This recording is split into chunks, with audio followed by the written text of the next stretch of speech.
chip inside her head gets switched to overload.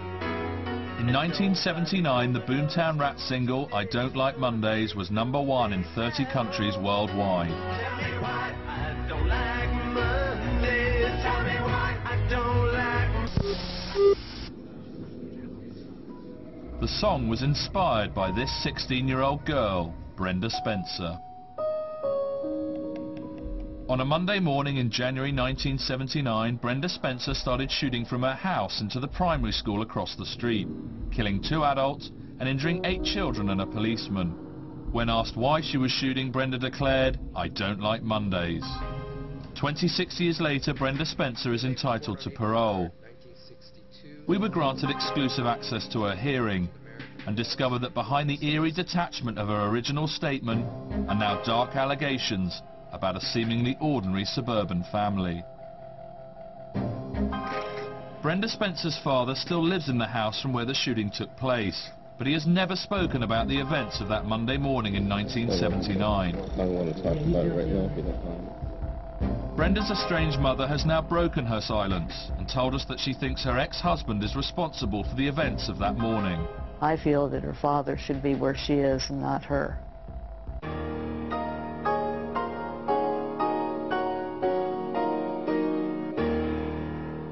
From the home, across the playground from the home, and all of a sudden as many as 7 shots rang out from the house. We ducked behind some cars and in a hail of bullets, the school principal and custodian were killed when they stood in front of the school building. Police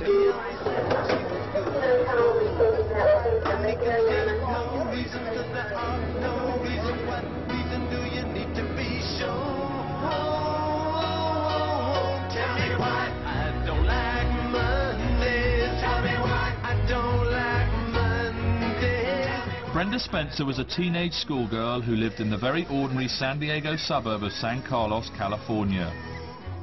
After her arrest, Brenda pleaded guilty, and so her bizarre Monday statement has remained the only explanation to what was America's first ever school shooting. 26 years on, San Carlos is nervously preparing for a parole hearing and the possibility that she might be allowed to return home. Ahead of that hearing, we tried to find out more about the girl whose only motive for shooting dead 2 adults and injuring several children was, I don't like Mondays, this livens up the day. The first person to offer an insight into Brenda Spencer was the district attorney for her parole hearing. He believes that she is still, and always has been, a threat to the people of San Diego. This is a shot of Spencer as she appeared on that particular day, January 29, 1979. Clearly I see a sense of imbalance or disturbance in looking at this individual. Why do you think that?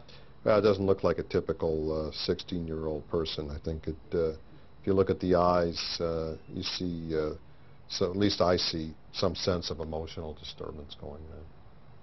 Certainly she was the grandmother of schoolyard shootings, and later the paradigm came or has become that mad students go in and shoot up the schoolyard, you know, shoot up their classmates. She started it all.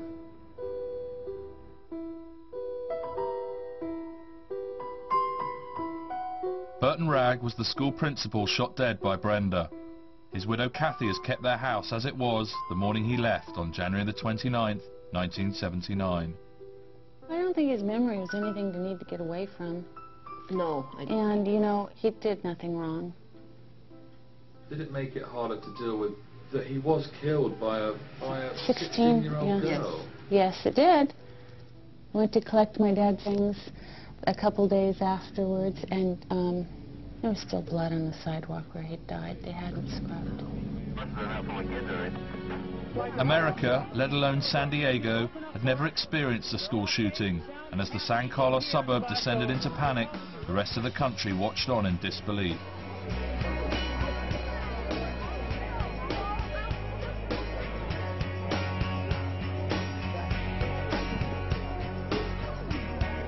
Can you tell me what happened? The principal got shot. Okay, that's all right. Then I got shot, and then I went in the nurse's office, and I was bleeding a lot. I just was laying there dead. The bullet that went through her wrist didn't harm anything, didn't hit the bone, or we're just praising the Lord. You're lucky. So terrified. It was a very, very horrific event. My mom just thanked Jesus Christ because I was still alive, and I am still alive. Certainly, it affected my life. I mean, something that's that traumatic, of course, would of course affect your life. Basically, it was the end of my career. It's prevented being able to hold a decent job for a long time. I mean, I still dream about being a police officer and being out on the street. If I could, I'd go back to work tomorrow. 26 years on, the survivors remain emotionally scarred by the events of that Monday morning. For them, this 16-year-old girl is still a frightening figure. She's evil looking to me. And she's got these glasses and that long red hair. She's creepy. Yeah. I don't know, someone from like a horror flick. Yeah. I mean, I've never heard her voice. You know, I've never heard her talk. But just, she's eerie looking. My niece and nephew, when they got to the age where they could understand this, they've always wondered, know Grandpa. Their question to my brother was, is she going to come and kill us too?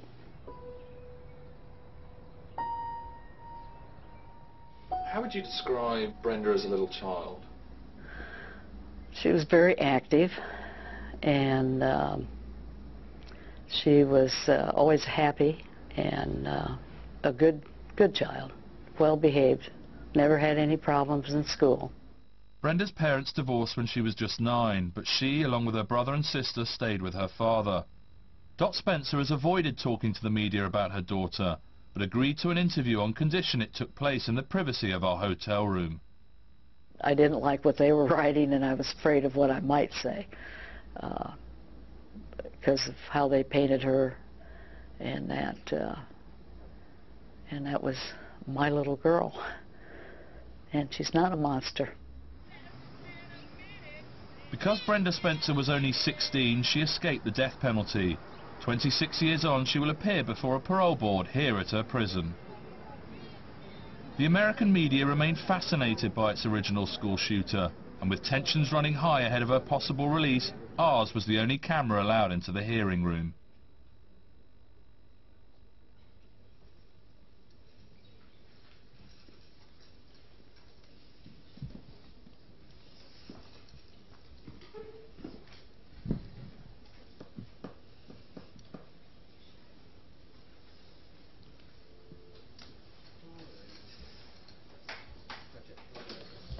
This is a subsequent parole consideration for Brenda Spencer.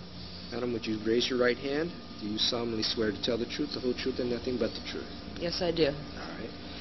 Inmate repeatedly fired a .22 caliber rifle. When asked about the motive for the shooting, the inmate told her, "I just started shooting for the fun of it. I don't like Mondays. This livens up the day." How you feel about this? You've been in prison for quite a while. You killed 2 people.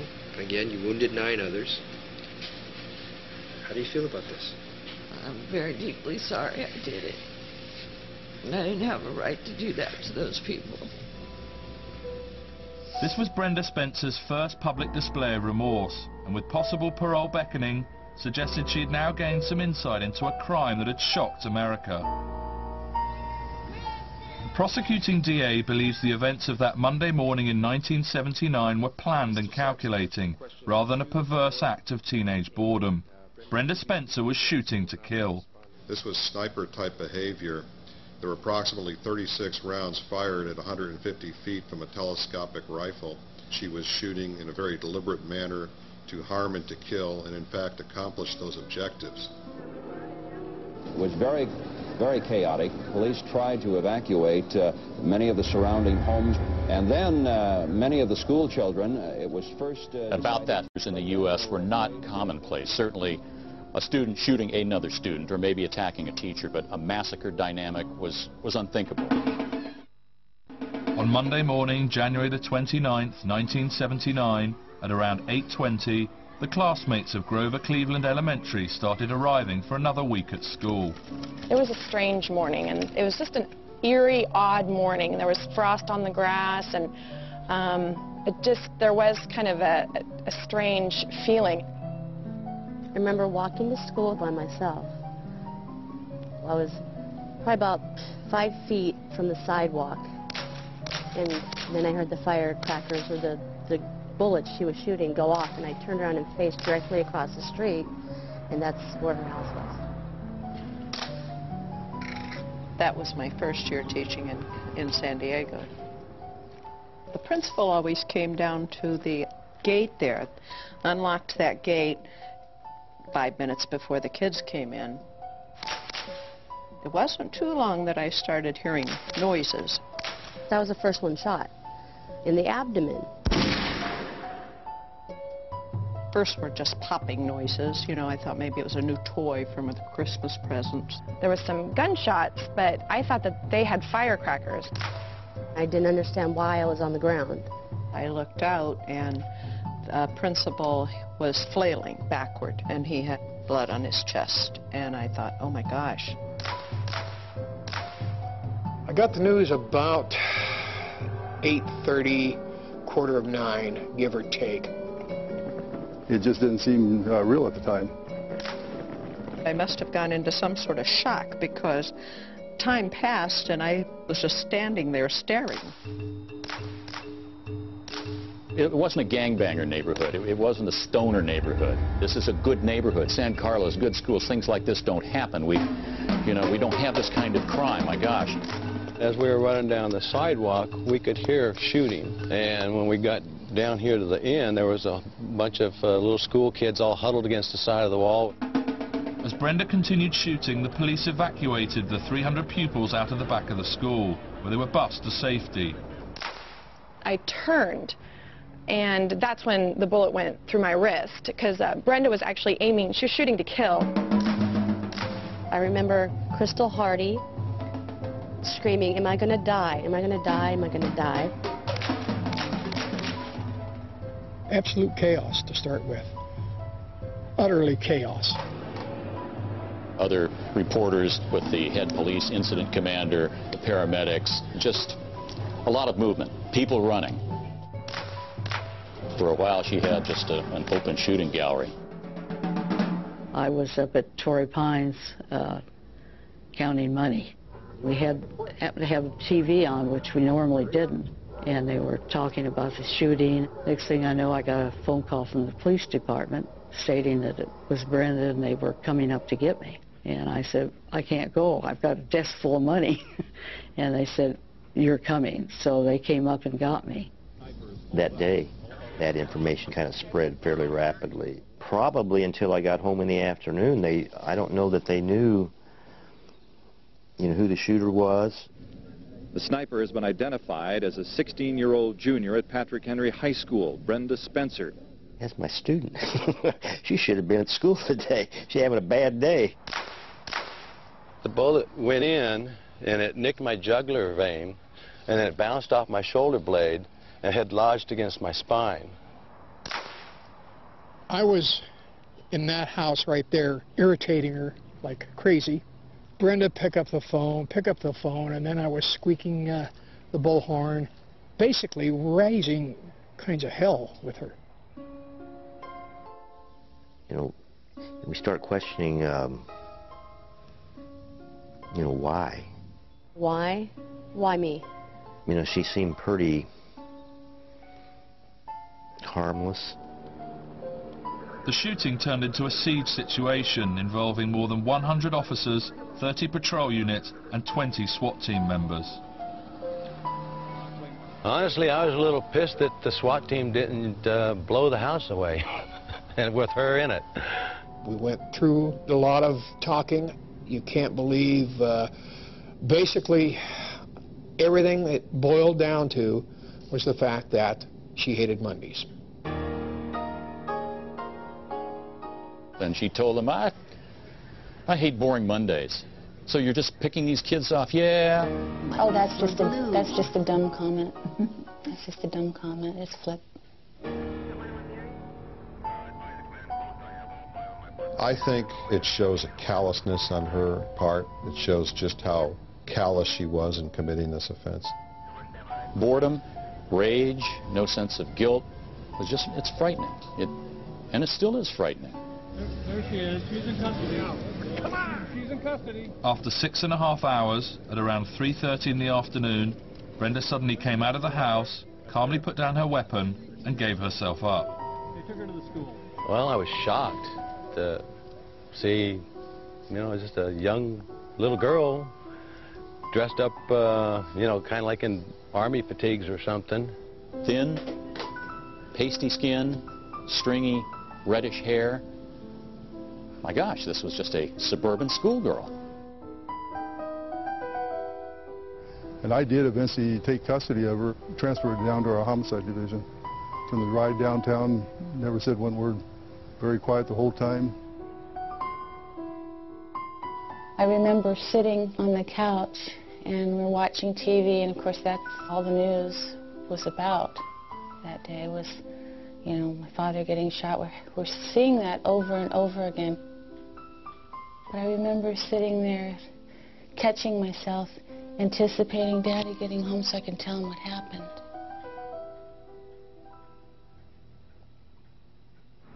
Since late last week, the rumors persisted a deal would be made between the attorney for Brenda Spencer. The seriousness of Brenda Spencer's crime meant that although only 16, she would be tried as an adult. A deal was struck. By pleading guilty to 2 counts of first-degree murder and assault with a deadly weapon, she was given 25 years to life, with the possibility of parole. But by pleading guilty, Brenda gave up her right to a jury trial and the opportunity to tell her side of the story. She's very scared. She's very uncertain for her future. She's, I was almost in tears there beforehand. Brenda's original defense lawyer, Michael McGlynn, still follows her case and still believes that she is not a monster and poses no threat to the public. I think it's just an unbelievable event that occurred in her life, that the enormity of it and the horror of it will never occur again. I had no fear that Brenda would hurt me or members of my family. She would not be one that you would think. She was never a violent person. I mean, never beat up on the kids in the neighborhood or anything. Always very loving and caring. And then all of a sudden, she does something like this. It's hard to understand. When the parents divorced, things sort of went south then. She lived with the dad. The dad was a sort of very bitter man. He sort of hated the world. The mother, on the other hand, sort of became like a stone herself. I mean, it was like she never went out of her way to go over the kids, to have a relationship with Brenda. So it was a very cold, sterile environment in both places. I don't remember her palling around or being, friendly or in any way with any of the kids in the class. You wouldn't know what was going on, it was just, Brenda, are you awake?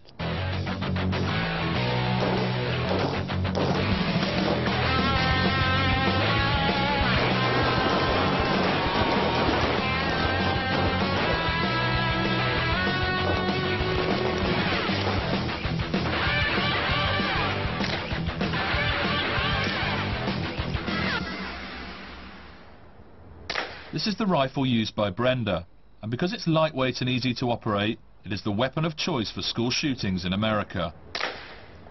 This weapon basically is a Marlin. It's a .22 long rifle. Teenagers like to shoot it. It has virtually no recoil. I don't have to worry too much.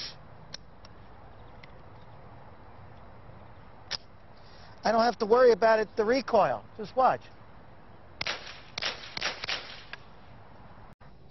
She had opened fire approximately 36 times across the street, about 150 feet away, and had 11 hits for an accuracy of about 30% or just higher than that. I think she was probably a pretty good shot, yes. I think she was probably a pretty good shot.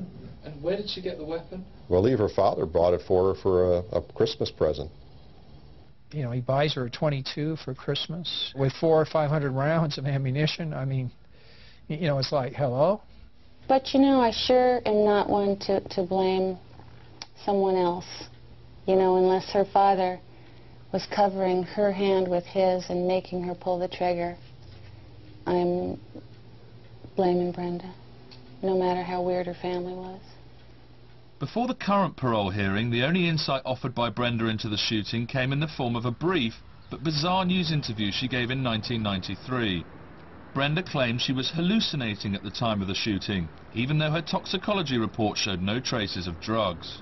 I was watching TV and I started drinking whiskey and taking pills with it, and I was smoking marijuana with PCP, and I started hallucinating. And when I'd look out, I'd see like commando guys, like in combat gear and stuff coming up. You know, I think I was trying to get myself killed. That interview did, though, reveal the first and potentially only clue to her personality, when Brenda offered the following description of life in the Spencer household. After my parents got divorced, it was like the latchkey kids, you know, but it was like complete neglect. Brenda's father has never spoken about his daughter's childhood or the events of that Monday morning in 1979. In 26 years, Wallace Spencer has never given an interview. While out in San Diego, we discovered he still lives in the house from where the shooting took place. Strange that he still lives in the same house. Isn't that strange? Oh. It is very strange. He must really like being alone. And then, while we were filming the school, Brenda's father suddenly appeared. But as soon as he saw the camera, he hurried back into the house.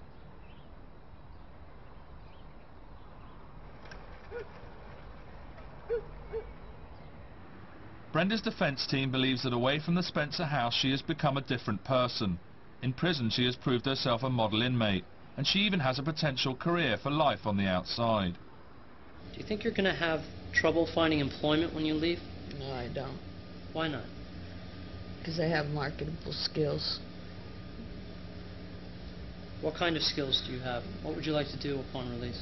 I'd like to drive the forklift. You'd like to drive a forklift, what you're doing right now? Yes.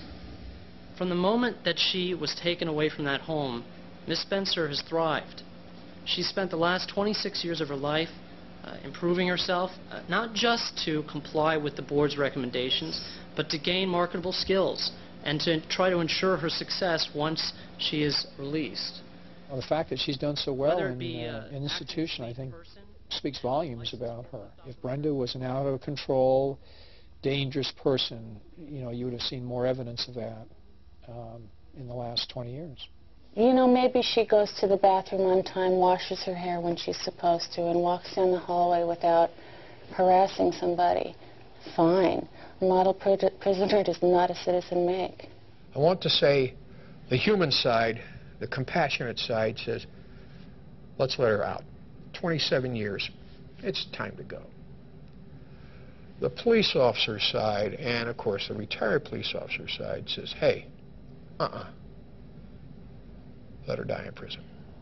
What would be your reaction if she did get parole next week? I'd get my guns out, I'd put them back together, and I would load them. And I would start carrying a weapon again.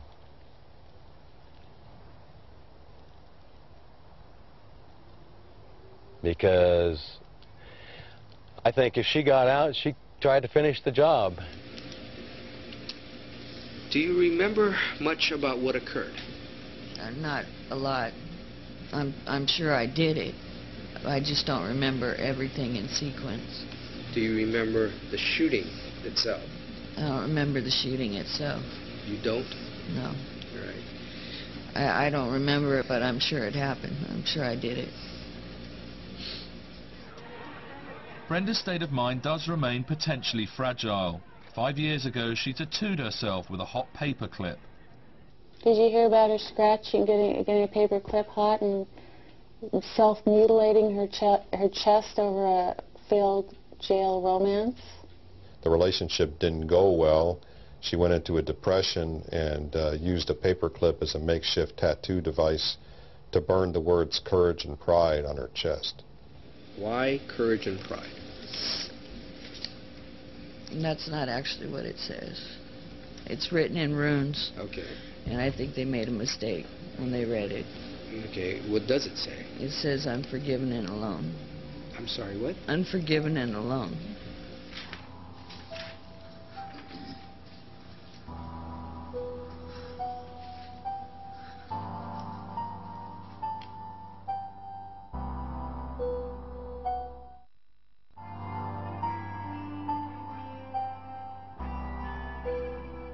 The only way of finding a way back to the 16-year-old girl who started shooting on that Monday morning in 1979 was to do what no one else had managed to do: speak to Brenda's father, Wallace Spencer.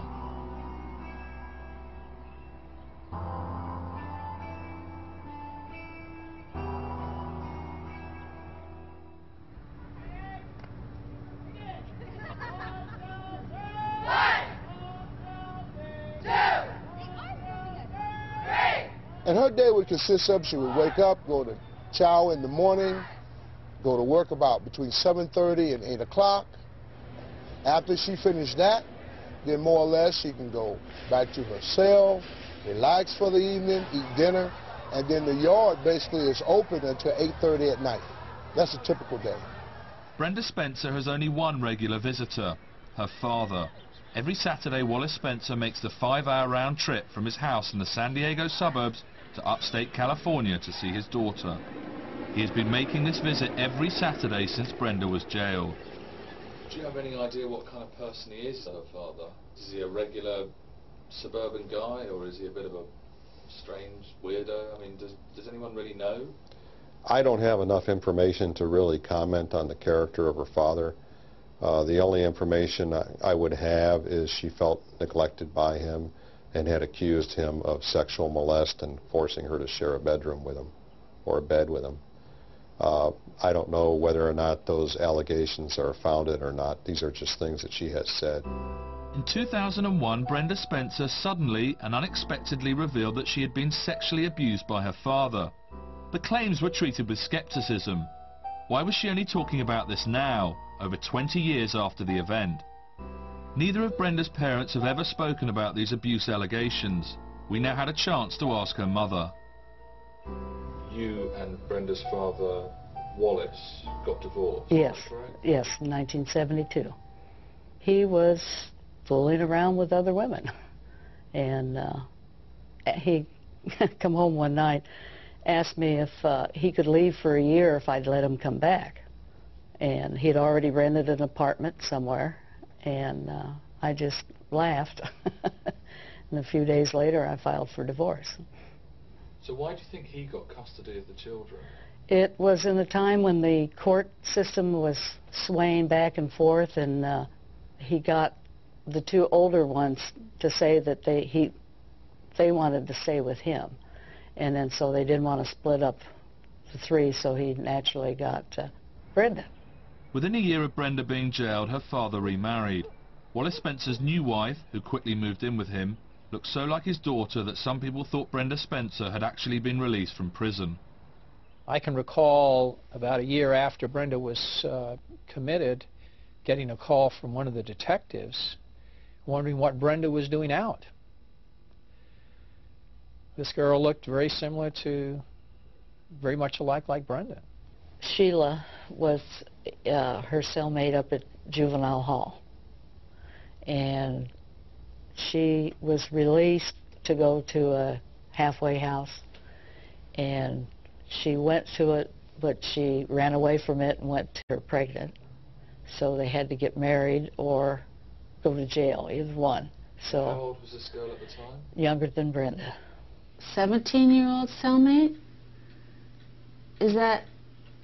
That's weird. That's strange. Her stepmother is younger than her. And that sort of raised a lot of eyebrows. Is that, is he a pedophile? Who knows? And so they got married and had a daughter, and shortly after that Sheila left and left the daughter with Wally. We met Brenda's half-sister, who lives with her father Wallace. She was friendly and currently studying sociology at the University of California. but she didn't want to speak on camera about her half-sister or father. And I'm thinking, no, I don't, maybe they're not normal suburbanites.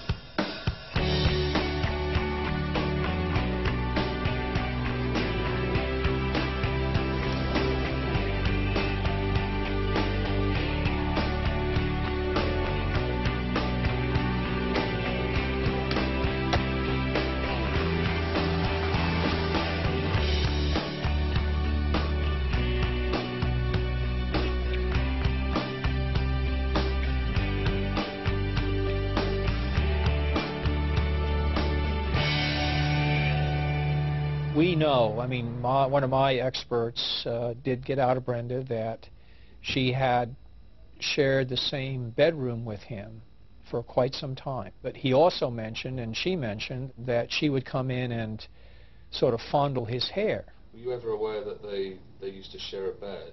Yes. Unfortunately, I am.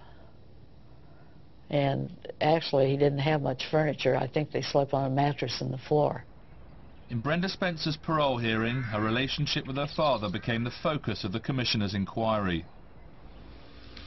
Now, in regards to your family, are you still in contact with any of your family? I'm still in contact with my father. What's your relationship with your father? We've gotten to be friends. And that was not the case when you were younger? No, when I was younger, we had a lot of problems. There's a lot of abuse. What do you remember in regards to abuse by your father? I remember being hit in the face a lot, being hit in the ribs, being yelled at, called names. I remember him coming home from work and being all mad and smacking me in the head, and I don't know, different nights when he would just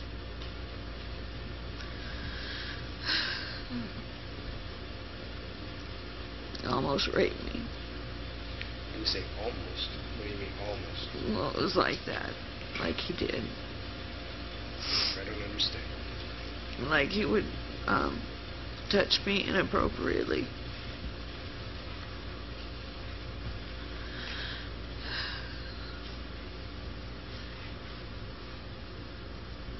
I don't know how to say it.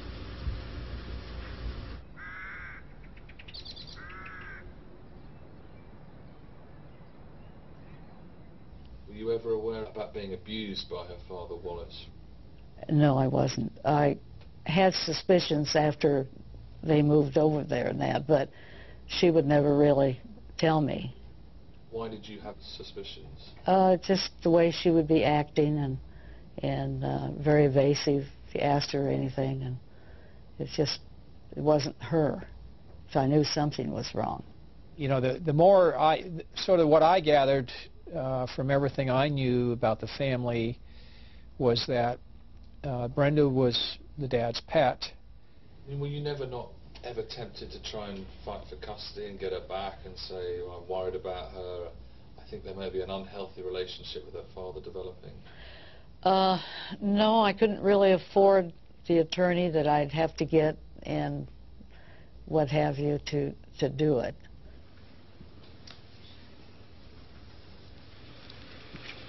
Obviously, your father was given custody of all siblings. Did you get to see your mother much? Not a lot. What was your relationship with your mother at that time? Well, sometimes I'd stop by her house, but she didn't much seem to care to see us or anything. No, that's not true. I'd see her maybe once a week, and then she'd come over and spend a part of the weekend with me. And I'd come home from work, and she'd be sitting at the door waiting for me to come home. So we'd talk and what have you. Okay, but she wasn't able to get a letter to us this week? All right. I thought you told me you weren't in contact with her anymore. I haven't been lately, Well, but how long in the is this? past I have. It's been about 5 years since I talked to my mom. 5 years? Mm-hmm. Brenda did start having problems at school, and they did send her to a special school. And I had one interview with one of the people, and they did say at that time that she was kind of suicidal. What age was that? What age was that? It was just probably a few months before the Christmas that he bought her the gun. And did you ever talk to Brenda about why she started having problems at school, or how she might have been possibly suicidal? No, I never did. So I figured her father would take care of it and, you know, keep an eye on her.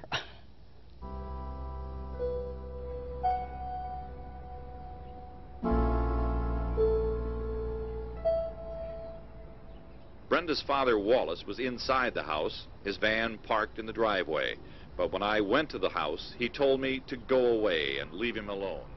Since the day of the shooting on the 29th of January 1979, Wallace Spencer has remained silent. We delivered a handwritten note through his letterbox explaining that we had been at his daughter's parole hearing. Unexpectedly, and much to our surprise, he agreed to speak to us on camera, but only if the interview took place in his garden and we didn't enter the house. It was a strange experience. Just as we were about to start the interview, children started coming out of the school across the road.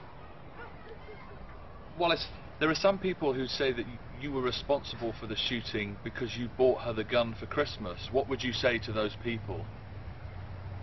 Well, I'd say it's, you know, it's none of their damn business, but I bought a rifle for her Christmas because I thought she was ready for that, and we used to go up in the mountains and she used to target shoot up there. So, did Brenda ask for a gun for Christmas? No, she didn't. Dot said you shouldn't have given her the gun because she thought that Brenda had become suicidal. Did you think Brenda had become suicidal? No, I had not seen any grounds for that. I don't know where that statement came from. You know, how do you know if somebody's suicidal or not? I don't know. Can you remember how you felt that day? Well, I was devastated by it, you know. I mean, I just kind of fell apart myself. It just blew me away. I'd call him a loner. He didn't like to mingle with people. He didn't want to go to football games or baseball games. He'd just as soon stay home. And what was home life like before you got divorced? It was good. It was a happy home. The kids were happy. This is me. This is my son Scott. This is daughter Teresa. And this is Brenda. I think she's about 10. She's really tiny and pretty cute. So just a regular American suburban family? Why did you get divorced? What happened? The story had it that I was seeing another woman, but that was just a rumor. It was not true. And how come all the children stayed with you? That's unusual. They normally stay with the mother. Well, I went to court and I fought for custody, you know. Why did you want custody? Well, because I love my kids, you know. I wanted to keep them. I wanted to raise them myself. Dot said you wanted custody of the children because you were too mean to pay child support. Well,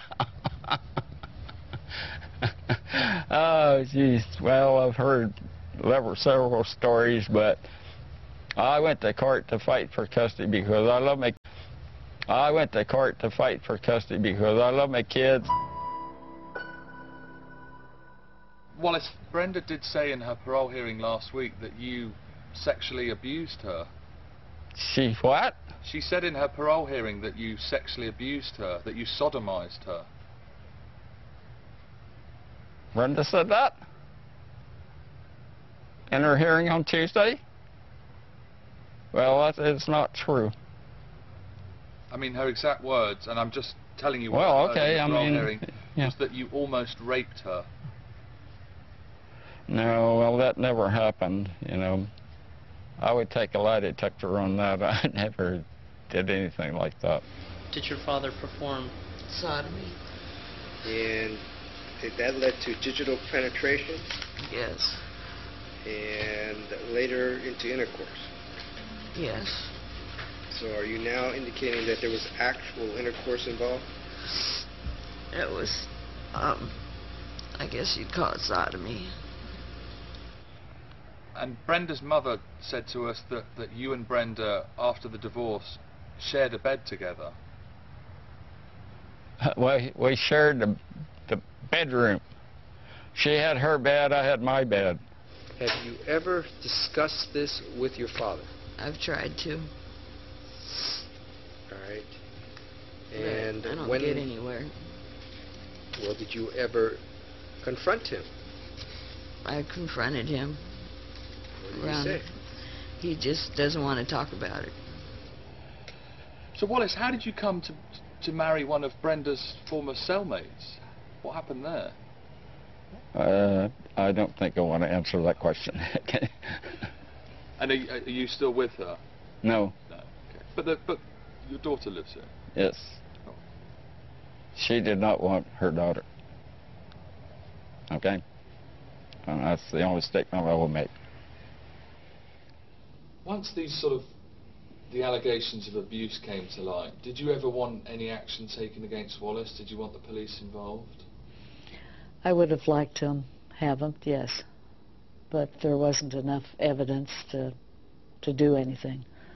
But I would have been very happy if they had done something.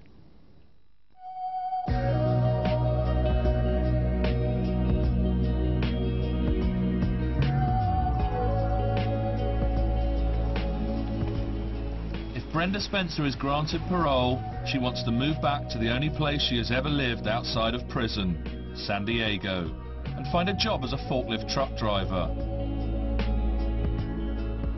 The 43-year-old Brenda believes she is a different person to the 16-year-old girl who didn't like Mondays.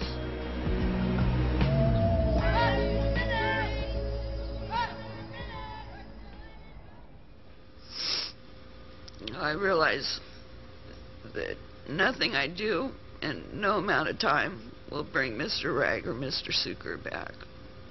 And it won't erase the fear and stuff that I've given to those kids and Mr. Rob.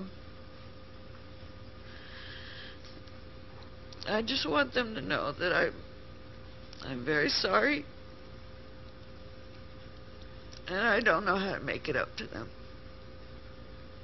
But I try every day to make myself a better person because I don't want anything this horrible to ever happen again.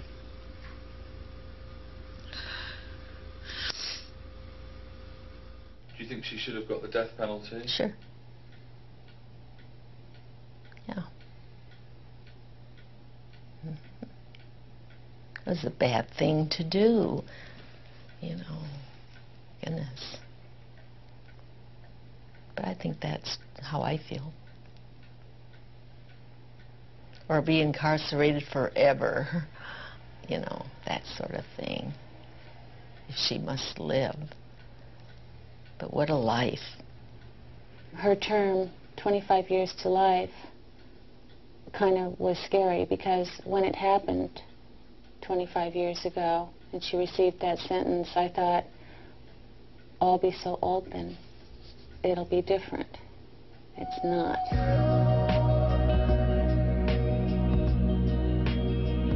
It was expected that the parole board would take at least a couple of hours to consider Brenda Spencer's case.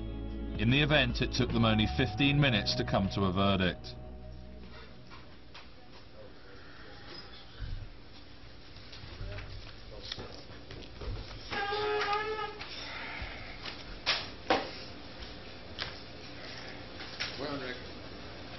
We have all returned. At this time, the panel has come to a decision. The motive of the crime was inexplicable or very trivial in relationship to the offense. Unfortunately, this world is filled with things that should never happen to children. However, that does not allow them to perpetrate violence on others. I know how difficult it must be for you, Miss Spencer, to be able to come out here in front of all these people and talk about something that you have kept silent for so many years. I think Miss Spencer has made a breakthrough. I think it's important because one of the most dangerous things that we ever have to deal with is a crime that has no understanding whatsoever. She is attempting not to be that person that she was that many years ago. This is not a life without possibility of parole. She does have the right to be reviewed. It is not reasonable to expect that parole would be granted in the next 4 years. Good luck, Ms. Spencer. Thank you. This hearing is adjourned. 5:30. Thank you.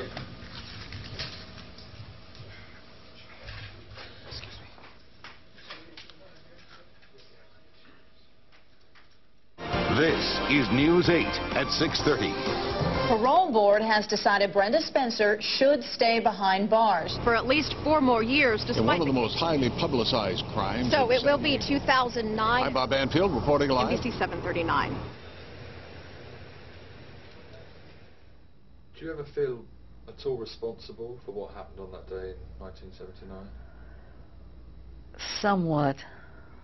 If I thought if I could have held the family together, if he hadn't been out, you know, fooling around, or maybe if I'd been more tolerant and let him have his little fling for a while, and that we would have stayed together, that maybe it wouldn't have happened. So I do feel a little bit responsible. I don't feel responsible for what she did, but I still love her. She's my daughter, and I go see her every Saturday if I can. I feel that her father should be where she is and not her, for buying her the gun and what have you.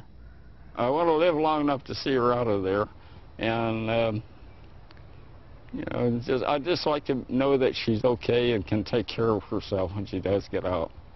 So. But you can't explain why she did it. I have no idea. I can't explain why she did it. I don't know.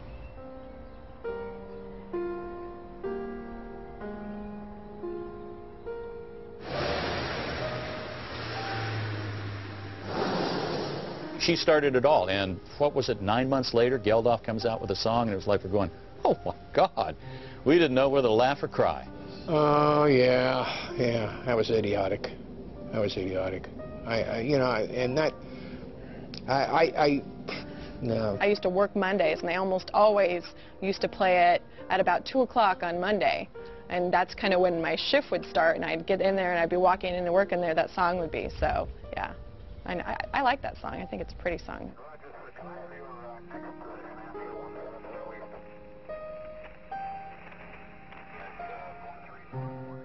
Oh, I knew that the song was more of a comment on what society can make you feel like. But like I said before, anything that reminds me of that day, I really don't care to hear about.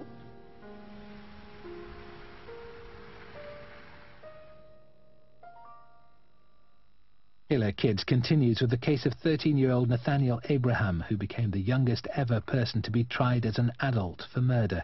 Both sides of the debate explored next.